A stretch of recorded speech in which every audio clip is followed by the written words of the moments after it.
শুক্রবার মানে স্পেশাল একটা দিন। আমরা সারা সপ্তাহ অপেক্ষা করি শুক্রবারের জন্য। আর শুক্রবার এলেই আমরা বান্ধবীদের সাথে দেখা করতে যাই। এক এক শুক্রবার এক এক বান্ধবীর বাসায় যাই। আর আজকে আমাদের মিশু বান্ধবীর বাসায় গিয়েছিলাম। আর সে আমাদের জন্য মোমো বানালো অনেক কষ্ট করে।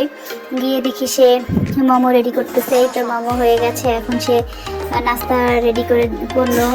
বান্ধবী একা একা অনেক কষ্ট করলো। তো আমরা একসাথে সবাই নাস্তা করলাম। সে অনেক কিছুই তৈরি করেছে আমাদের জন্য। আমাদের এই বন্ধন আল্লাহ অটুট রাখুক। আমাদের ছেলেরা একসাথে পড়ে, সেখান থেকে আমাদের বন্ধুত্বের কোনো বয়স হয় না। আলহামদুলিল্লাহ আমাদের বন্ধুত্ব এখনো টিকে আছে। আর চেষ্টা করব বুড়ো বয়সেও আমাদের বন্ধুত্ব এভাবেই অটুট থাকবে। বান্ধবীর একটা ছোটখাটো মুরগির খামার আছে। এই তো আমরা দাঁড়িয়ে আছি, আর বান্ধবী খামারে তার মুরগিগুলোকে খাবার দিচ্ছে।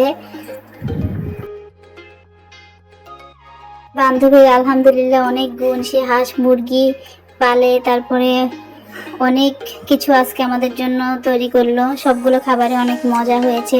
এই তো বান্ধবীর মুরগি নিয়ে এসেছে আমাদেরকে রাতে খাওয়ার জন্য। বান্ধবী নিজের ঘরের মুরগি নিয়ে আসলো। সুন্দর একটা দিন কাটা।